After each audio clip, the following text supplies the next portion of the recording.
आए दीदार, देने आए दीदार, और सारे जहां में हुआ प्यारे श्री महाराज जी का जय जयकार, प्यारे श्री महाराज जी का जय जयकार। जहाँ प्यारे श्री महाराज जी के चरण आ जाते हैं तो वहाँ खुशियां ही खुशियां, बहारें ही बहारें बरस जाती हैं। तो आज इस पावन धरती के ऊपर 14 सेक्टर की धरती सौभाग्यशाली किस्मत वाली, जहां सतगुरुदेव के चरण आए, प्यारे श्री महाराज जी के चरण आए और श्रीमद् भागवत महापुराण ग्रंथ चलकर आया और साथ संगत चलकर आई। कहते हैं कि साथ संगत बैकुंठे आई, कि आज ये बैकुंठ का नजारा हम अपनी आंखों से देख रहे हैं और सतगुरुदेव हमें दिखा रहे हैं कि कहाँ हम कुल्लू मनाली शिमला घूमने के लिए जाते हैं तो सतगुरुदेव ने सब कुछ हमें अपने चरणों में दिखा दिया, दर्शा दिया कि गुरु चरणों से हमें नूर मिलता है, गुरु चरणों से हमें नूर मिलता है, हर समय दिल को सरूर मिलता है। जो छूता है गुरुदेव के चरणों में आके तो उसे कुछ ना कुछ जरूर मिलता है और हमें गुरुदेव के पावन चरणों से सब कुछ मिला। तो कितनी महिमा सतगुरुदेव की गाएं, कितनी महिमा फैलाएं, तो सतगुरुदेव की महिमा तो अनर्वचनीय है, बेमिसाल है। इस जुबान से जितनी गाएं उतनी कम है। तो श्रीमद् भागवत महापुराण के अंदर प्रसंग चल रहा है कि भगवान श्री कृष्ण जी का कुब्जा को वरदान देना और उसके जीवन को सजाना। कि श्री सुखदेव जी बोले कि श्री सुखदेव जी अपनी सुंदर वाणी के अंदर बोले कि सुखदाता भगवान ने हाथ में चंदन का प्याला लिए जाती हुई तरुणी सुंदर मुखी कुब्जा को देखकर हास्य पूर्वक पूछा कि हे अंगने, तू कौन है? यह चंदन किसके लिए ले जाती है? कि कुब्जा अपने हाथों में रोज चंदन लेकर जाती। तो जब हम गुरु महाराज जी के दरबार को सुंदर सजाया तो सारा परिवार अपने हाथों के अंदर चंदन लेकर आया गुरु महाराज जी को सजाने के लिए, तिलक करने के लिए। तो ये भी उनके मन का भाव था कि गुरु महाराज जी को और आई साथ संगत को अपने तिलक अपने हाथों से करना है।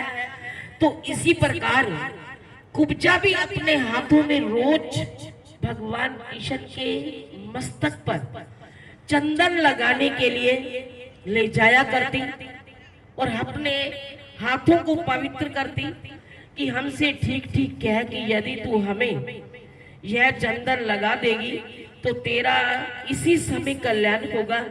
कुब्जा बोली कि हे सुंदर, मैं त्रिवका नाम की कंस की दासी हूँ और लेपन बनाने में कंस के यहाँ मान्य हूँ।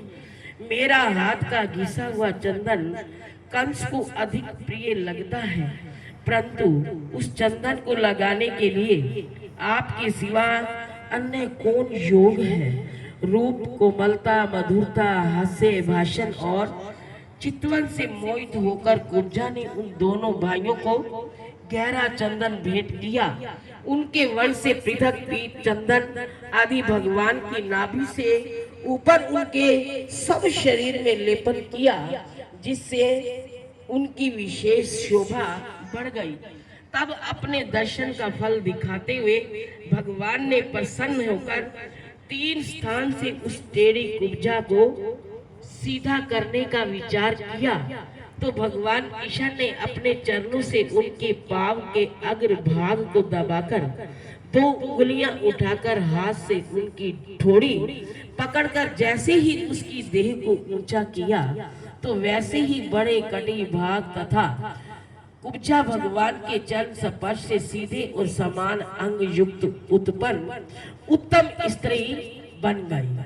कि देखो भगवान कृष्ण की कितनी अपार कृपा कुब्जा के ऊपर बरसी कि कुब्जा का जैसे ही भगवान कृष्ण ने अपने हाथों से उसको सीधा किया तो वो ऐसे खड़ी हो गई कि जैसे एक इंसान बिल्कुल सीधा खड़ा होता है। तो इसी प्रकार भगवान कृष्ण ने ये लीला जब दिखाई तो सबने अपनी आंखों से देखी तो उसका कुबज सीधा हो गया। तो इसलिए कहते हैं कि जहां पर कृपा प्रभु राम की हुई, जहां पर कृपा प्रभु राम की हुई तहां पर कृपा करे सब कोई। जहां भगवान की कृपा हो जाती है तो वहां सारी कृपाएं अपने आप ही हो जाती हैं। तो हमने तो उनकी कृपा के पात्र बनना है, अपने जीवन को सजाना है। प्यारे श्री महाराज जी के हर वचन को, हर लीला को, हर मोच को अपने दिलो जिगर के अंदर बसाकर कि अपने तन मन धन को पवित्र बनाना है।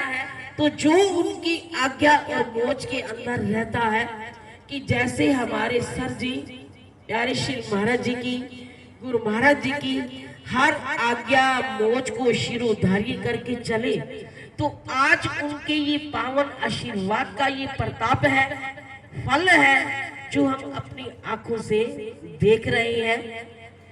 और हमारे सर जी हर बच्चे को देखो पढ़ाकर, अच्छी शिक्षाएं देकर उनके जीवन को सजा रहे हैं। तो सतगुरुदेव ने नाम कितना बड़ा बनाया, विख्यात कर दिया कि हर कोने के अंदर कि जैसे गुरु महाराज जी का नाम, प्यारे श्री महाराज जी का नाम हर कोने के अंदर, हर गली के अंदर, हर कूचे के अंदर विख्यात है और विख्यात रहेगा।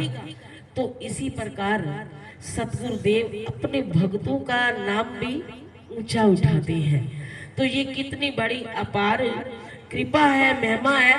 तो हम सतगुरुदेव की कितनी अपार कृपा को अपने साथ रखें, अपने पल्ले बांधे कि जैसे उन्होंने हमें चलाया वैसे हमने चलना है।